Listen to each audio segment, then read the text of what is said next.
Hello everyone, welcome back to a brand new series on the channel. This is Let's Build. I don't have a name for this yet, but we're going to be taking a look at my medieval town. More specifically this area behind the portal tower. Right now it's very barren and I wanted to fill it up. The original idea was to plop down a lot of houses, maybe surrounding something like a fountain or a tree there. You can actually see the shadow, some shader glitch of a tree I was planning. But right now you can see me going around and placing down some of the foundations for the houses that I wanted to have in here. I like to use wool as a design. It sticks out against the stone and it just helps me plan out and get my spacings right. And as you can see, I just deleted all the houses because I didn't like the idea. And I wanted to fill this up with something a little bit better. So I started planning out some designs for a Gothic cathedral to go up against the wall here. And I didn't really like the dimensions of it too much. But I thought it fit pretty well, so we'll leave that design there. And as the camera swings around, I'm going back to fill out this other house. The houses are a pretty simple design. There wasn't supposed to be much to them. Just something that kind of pops. That's why we're using dark prismarine for the roof, and then a nice contrast with the spruce wood.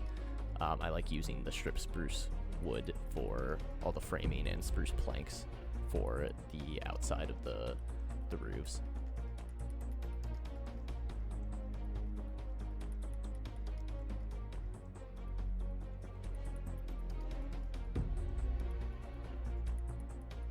Fencing it off kind of gives it a more complete look, so I do that with most of the houses in this area, although there will only be two. Nice chimney. It adds a little bit of life, and then I go around and place lanterns. I love lanterns.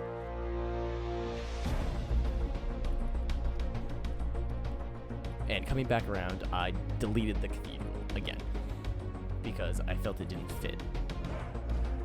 So I found another design that I liked online. I used a reference image, and I went around kind of trying to make some layout for it, something that would fit in. The dimensions were kind of weird in the spot. It kind of created a bizarre corner, and I had to delete that tree that you see over by the right, using World Edit to move it around to make it fit the space it was in. Using the /wall command from World Edit, I made that tower out of stone bricks. That design will be changed later, obviously, for more detail. And then to get the rest of the framing down for the cathedral, I wanted to use red wool and use World Edit later to change that. It makes it, again, stick out more and easier to plan the design. Starting off the roof framing now, again with the dark prismarine and spruce planks and slabs.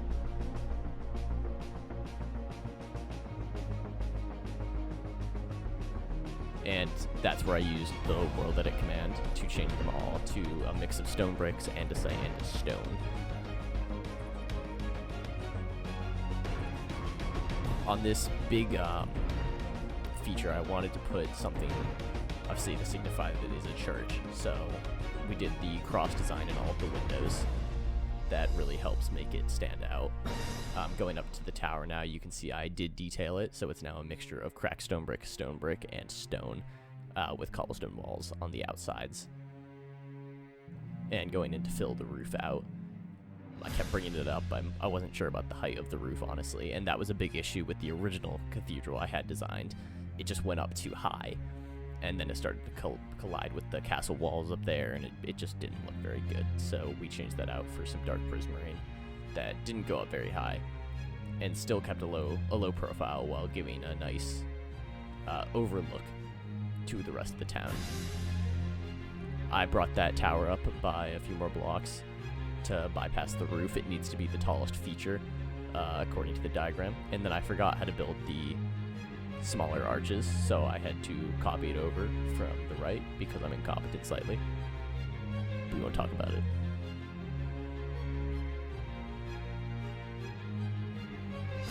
And with the roof, I actually molded it into the rock wall.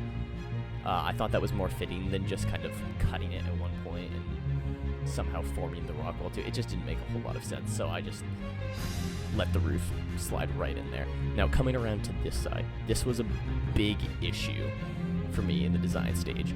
I didn't know how to fill this out, so I went around and I made another corner of the chapel back there to kind of complete the area more, and then I wanted to do a window on here. This design changed probably like 10 times before I got down to something I sort of liked, and I'm still not very happy with this. I'm probably going to change it.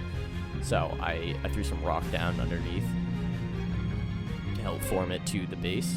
Originally it was cobblestone, and then I tried out some spruce trapdoors and ended up changing everything to spruce for the window surrounding, and finishing it off with some spruce fence and spruce fence gate.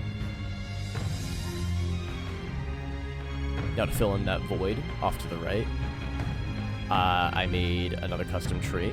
I really like the trees. They give a little bit more vibrance to it, and it's a slightly different shade of green than the dark prismarine, so it adds a little bit more contrast.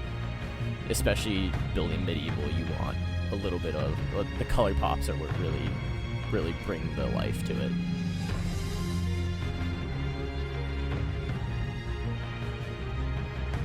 The trees, again, just strip spruce wood, spruce fences, and oak leaves. On some of the other trees you can see dotted around, I do use oak leaves and spruce leaves as a mixture.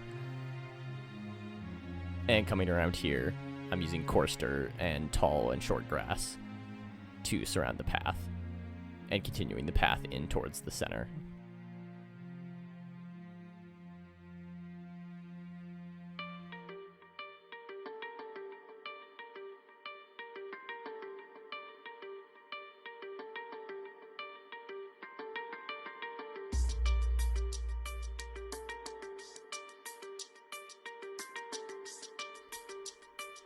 Of course, you have to add the vegetation. So we used oak leaves for that to create vines creeping around the chapel in various different places.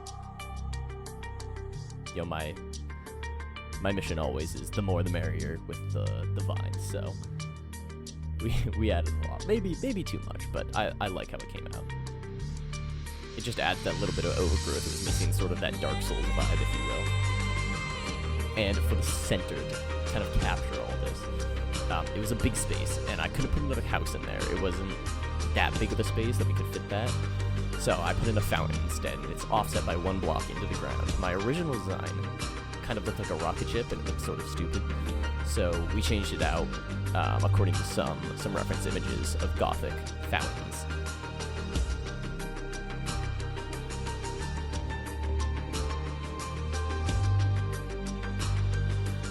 This took a lot of tweaking to get right to where I liked it, but after a bit of fiddling around, we got down to what looked good.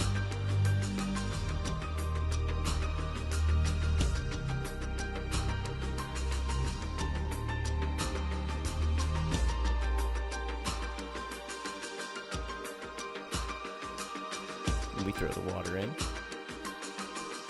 Added some finishing touches, and as the camera pans out, you can see me finishing off the road and just polishing up the area. We added another tree, a little wagon, and a few other bits to really finish off the area. So enjoy the cinematics, and thank you guys for watching.